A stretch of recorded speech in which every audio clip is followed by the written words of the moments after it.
वेळ न घालवता आपण सुरुवात करत आहोत.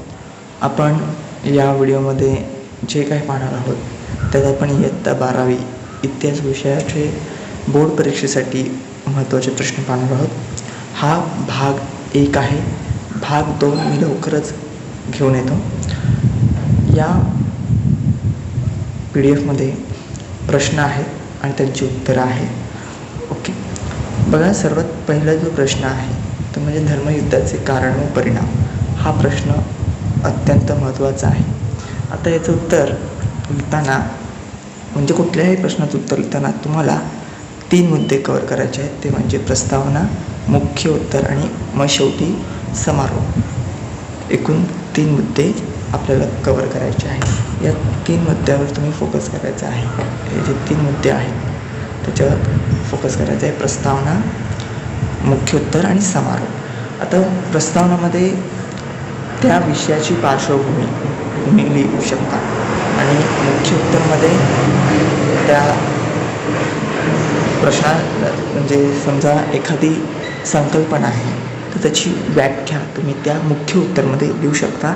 आणि समारोप म्हणजे एकंदरीत ऑल ओव्हर जे काही त्याचं सार आहे की त्या उत्तरातनं आपल्याला काय जे कळलं आहे ते. ओके, आता हा जो प्रश्न 1 आहे त्याचं उत्तर आपण पाहूया. म्हणजे सगळ्याच प्रश्नांची उत्तर आपण पाहणार आहोत, पण आधी आपण प्रश्न वाचून घेऊया. हा भाग 1 आहे. भाग 2 लवकर येईलच.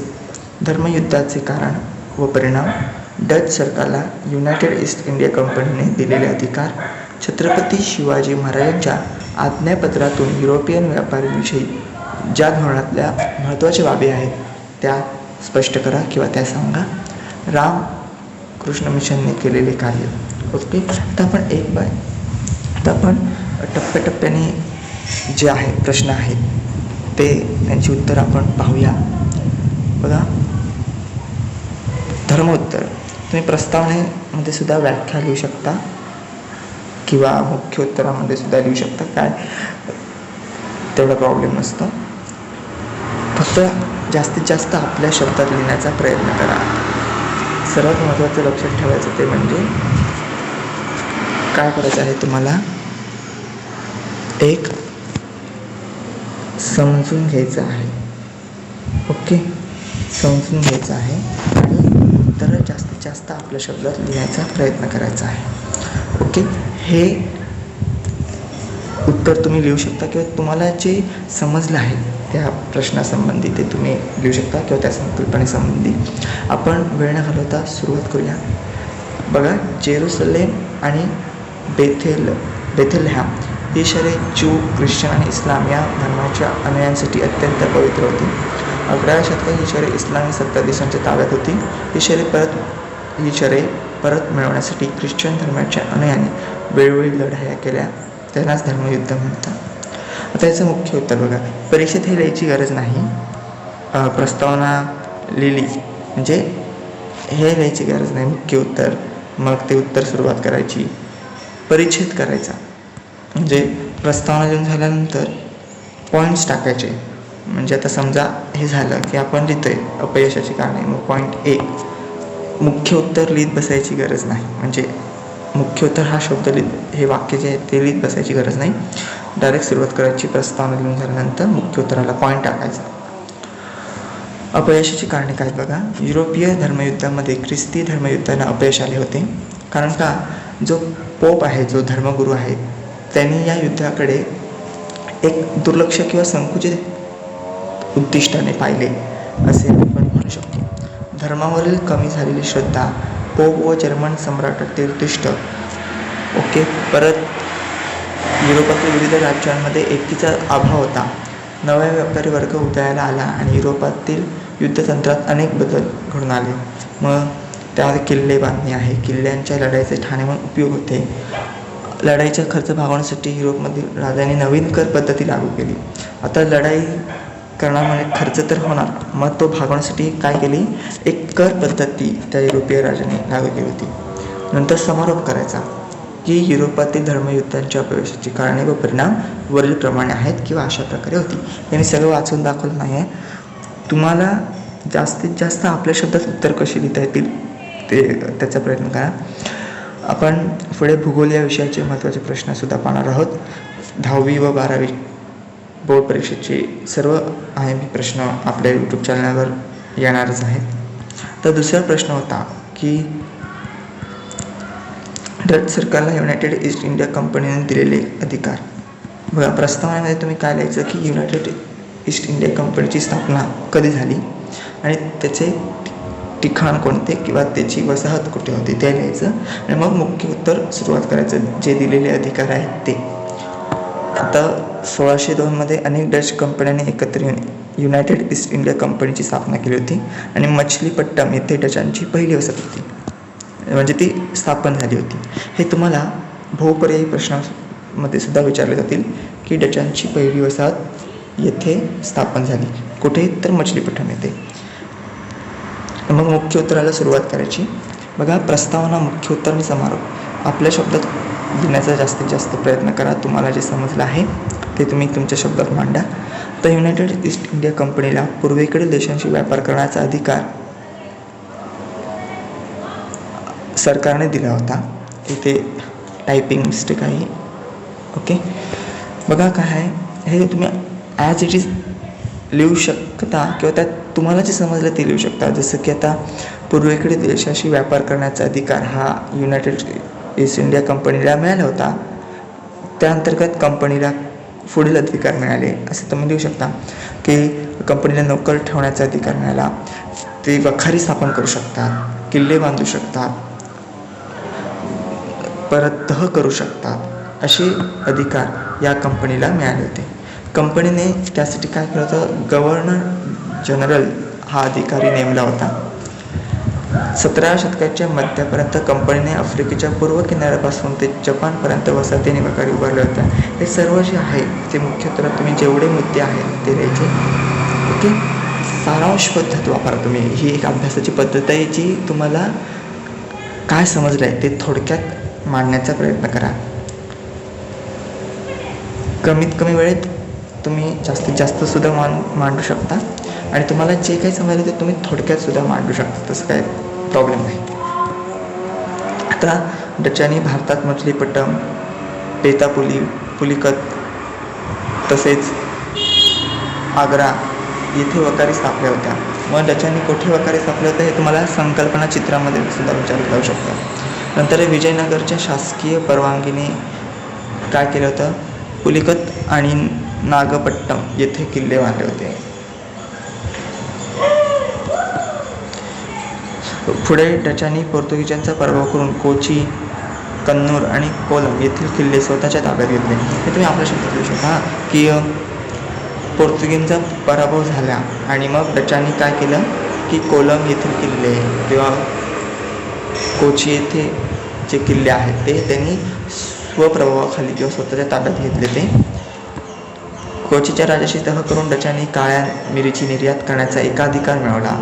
तर उपसार काय आहे की अशा प्रकारे डच सरकारने युनायटेड ईस्ट इंडिया कंपनीला अधिकार दिले. हे इथे टायपिंग मिस्टेक जरा झालेले आहेत, ते तुम्ही समजून जा. आता प्रस्तावना तिसऱ्या प्रश्नाची. छत्रपती शिवाजी महाराजांनी परकीयांचे छुपे हेतू आणि त्यांची घुसखोरी ओळखून त्याचा प्रतिकार केला होता. महाराजांच्या या बाबी जे आज्ञापत्र आहे त्याच्यातून आपल्याला दिसून येतात. शिवाजी महाराजांनी आरमार उभारले होते. कारण त्यांनी का उभारले होते, कारण जे परकीय आक्रमक त्यांची काय होते, घुसखोरी ओळखली होती, त्यामुळे त्यांनी आरमार उभारले होते. तर तुम्हाला सहकार्याने स्पष्ट करा किंवा तुमचे मत नोंदवा यामध्ये सुद्धा विचारले जाऊ शकते. तर छत्रपती शिवाजी महाराजांनी युरोपीय व्यापाऱ्यांना ओळखण्याची दूरदृष्टी दाखवली आहे. ती समकालीन राज्यकर्त्यांमध्ये अभावनेच आपल्याला आढळलेली दिसून येते. आता त्यांचे जे धोरण आहेत ते पुढीलप्रमाणे आहे. पोर्तुगीज, इंग्रज, डच आणि डॅनिश लोक जे आहेत हे व्यापारी नेहमीच्या सावकारांसारखे नाहीत. म्हणजे काय, जे नेहमीचे सावकार आहेत त्यांच्यापेक्षा ते एक वेगळे आहेत. आपल्या देशातील राजकर्त्यांच्या मदतीने ते आपल्या भागात येतात. म्हणजे आपल्याच देशातील जे राजकर्ते आहेत त्यांच्या सहाय्याने त्यांची मदत घेतात व ते आपल्या भागात येतात. तर ते काय करतात, आपला व्यापार करतात. आणि परदेशातील राजकर्ते जे आहेत त्यांना आपल्या देशात जी संपन्न साधन संपत्ती आहे किंवा जी जागा आहे तिचा मोह झालेला आहे आणि त्याच्यावर काय करतात, त्यांची काय आहे इच्छा आहे काय की येथे आपण येऊन राज्य करावे अशी त्यांची इच्छा आहे. आता युरोपीय व्यापारी कुठे सर्वत्र जात आहेत आणि ते आपला एक प्रकारे जम बसवत आहे. म्हणजे युरोपीय व्यापारी काय आहेत, हट्टी आहेत. हाती घेतलेली जागा ते सोडत नाहीत. वेळप्रसंगी मृत्यू ते पत्करतील, परंतु जी जागा आपल्यात त्यांनी ज्या जागेवर जम बसवला आहे किंवा जी जागा आपल्या ताब्यात घेतली आहे ते सोडत नाहीत ते. आणि त्यांचे आपले संबंध कसे असावेत, हे फक्त कामापुरतेच असावेत. म्हणजे एकदम काय म्हणतात ते घनिष्ठ पण, म्हणजे असे एकदम जवळ पण नसावे, म्हणजे मर्यादितच असावेत, कामापुरतेच. त्यांना जलदुर्गाजवळ अजिबात जागा देऊ नका, कारण का वखारीसाठी जागा त्याने अपर्याय झाले तर त्यांना खाडीच्या तोंडाशी किंवा समुद्र किनारी जागा देऊ नका, कारण का जोपर्यंत हे लोक मर्यादित वागत आहेत तोपर्यंत त्यांची काळजी नाही, परंतु वेळ येताच हे लोक आरमार, तोफा, दारुगोळा यांच्याद्वारे आपली ताकद दाखवतात. ओके, यात तुम्ही तुमच्या भाषेत पण लिहू शकता की युरोपीय लोक हे हट्टी आहेत असं शिवाजी महाराजांनी त्यांच्या आज्ञापत्रातून व्यक्त केलं आहे. जर त्यांना वखारी स्थापन करण्यास किंवा जागा दिली तर ते खाडीच्या तोंडाशी वगैरे देऊ नये. द्यायची झाली असेल तर ती इथे खाडीच्या तोंडाशी किंवा समुद्रकिनारी जागा देऊ नये असं आहे. पुस्तकात ते दिले की खाडीच्या तोंडाशी किंवा समुद्रकिनारी नाही, बरोबर आहे जागा देऊ नये. जिथे गाव जवळ आहे तिथे द्यावे, कारण का जोपर्यंत लोक आपल्या मर्यादित वागत आहेत तोपर्यंत त्यांची आपल्याला काय असते चिंता नसते, परंतु ते लोक आहेत त्यांच्याकडे जे साधन संपत्ती किंवा जे प्रबळ सामग्री आहे, त्यांच्याकडे प्रबळ सामग्री आहे आणि त्यामुळे ते काय करतात, आपली ताकद ते दर्शवतात. आरमाराच्या मदतीने हे लोक बंदराच्या परिसरात नवीन जलदुर्ग निर्माण करतात आणि त्यांना जागा देणे झाल्यास समुद्र किनाऱ्यापासून लांब आणि गावाच्या जवळ द्यावी, कारण का गावात या लोकांच्या वखारीचा त्रास होणार नाही. त्यांना पक्क्या इमारती बांधून न देणे, अशा प्रकारे ते राहिले तर बरे, नाहीतर त्यांचा उपयोग काय, आपण त्यांच्या मार्गात आडवे येऊ नये असं त्यांना शिवाजी महाराजांना वाटत होतं. आता यात तुम्ही काय म्हणतात ते तुम्हाला जे समजलं ते लिहू शकता की शिवाजी महाराजांनी युरोपीय व्यापाऱ्यांना विषयी जी दूरदृष्टी दाखवली आहे ती समकालीन जे राजकर्ते होते त्यांच्यात आपल्याला क्वचितच किंवा अभावानेच आपल्याला दिसून आलेली आहे. शिवाजी महाराजांनी त्यांच्या आज्ञापत्रातून युरोपीय व्यापाऱ्यांशी जी मतं व्यक्त केली आहेत ती पुढीलप्रमाणे आहेत की हे युरोपीय लोक हट्टी आहेत, ते वेळप्रसंगी मृत्यू पत्करतात, पण ते ज्या ठिकाणी जातात ते सर्व जागा आपल्या ताब्यात घेतात, त्याच्यावर जम बसवतात आणि मृत्यू पत्करतील, पण जी हातात पकडलेली जागा आहे किंवा ताब्यात आलेली जागा आहे ती सोडत नाहीत, असं तुम्ही आपल्या भाषेत लिहू शकता. नंतर समारोप करायचा की या गोष्टी त्यांच्या आज्ञापत्रातून व्यक्त होतात. नंतर रामकृष्ण मिशनचे कार्य आपण पार्ट 2 लवकरच आणतोय, म्हणजे पार्ट 2 आपण लवकरच अपलोड करत आहोत यूट्यूबवर. प्रस्तावना काय बघा, भारतीय समाजातील अंधश्रद्धा, रूढीप्रियता, जातीभेद, उच्च नीचतेचा भ्रामक कल्पनाचार म्हणजे समाजात अस्तित्वात ज्या अनिष्ट चालीरीती परंपरा आहे, यामुळे काय होतं की येथील जो समाज आहे तो त्याचा विकास झाला नाही. म्हणजे 19व्या शतकातील भारत याचा अभ्यास केला तर आपल्याला दिसून येतं की हा समाज आहे तो एकदम अंधकार युगात जात होता. इंग्रजी शिक्षणामुळे येथील समाज सुधारकांची जगाकडे बघण्याची दृष्टी बदलली होती. आता त्यात जर सांगायचं झालं की इंग्रजी शिक्षणामुळेच आपला भारतीय समाज सुधारू शकेल असं सर्व समाज सुधारकांना वाटत होतं. म्हणून त्यांनी काय केलं की समाज सुधारण्याचे कार्य केले आणि यात स्वामी विवेकानंद अग्रेसर होते.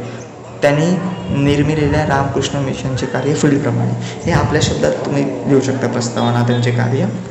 फक्त तुम्हाला बेसिक माहीत असलं पाहिजे, ते तुम्ही तुमच्या शब्दात कसे विस्तार करून लिहू शकता. बघा, 1897 स्वामी विवेकानंद यांनी रामकृष्ण मिशनची स्थापना केली. फक्त सण वगैरे सणावार जे आहेत ते चुकवू नका, एवढंच. रामकृष्ण मिशनने लोकसेवेच्या कार्याला महत्त्व दिले.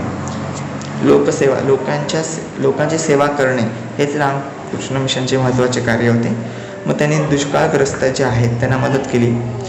जे लोक आजारी आहेत त्यांच्यावर औषध उपचार करणे, तसेच जे दीनदुबळे आहेत त्यांची सेवा करणे, स्त्री शिक्षणाचा त्यांनी पुरस्कार केला आणि आध्यात्मिक उन्नती या क्षेत्रात त्यांनी महत्त्वपूर्ण कार्य केले आहे. रामकृष्ण मिशन जे आहेत त्याचे स्वामी विवेकानंद यांनी भारतीय तरुणांना उठा, जागे व्हा आणि जोपर्यंत आपले ध्येय प्राप्त होत नाही तोपर्यंत थांबू नका असा संदेश दिला आहे. मग अशा प्रकारे हे रामकृष्ण मिशनचे कार्य आहे असं आपण शेवटी समारोप करू शकतो. बघा, एकूण आपण या भाग 1 मध्ये 4 प्रश्न पाहिले, भाग 2 मध्ये 4 प्रश्न आणि भाग 3 मध्ये 4 प्रश्न असे भाग 3 मध्ये आपण हे सविस्तर उत्तर लिहा. हा जो 12वी बोर्ड परीक्षा इतिहास या विषयात जो प्रश्न विचारला जातो की सविस्तर उत्तर लिहा तो आपण कव्हर करूया. तुम्ही चॅनलवर नवीन असाल आणि अद्यापही चॅनल माझं सबस्क्राईब केलं नसेल तर कृपया चॅनल सबस्क्राईब करा. हे जी उत्तर आहेत ते तुम्ही जास्तीत जास्त या प्रश्नांची जी उत्तर आहेत ती तुम्ही जास्तीत जास्त आपल्या शब्दात लिहिण्याचा प्रयत्न करा, स्वभाषेत लिहिण्याचा प्रयत्न करा. जे समजले आहे ते कसे आपल्याला अधिक प्रभावीपणे मांडता येईल किंवा लिहिता येईल ते तुम्ही बघा प्रभावीपणे. भेटूया पुढील व्हिडिओमध्ये.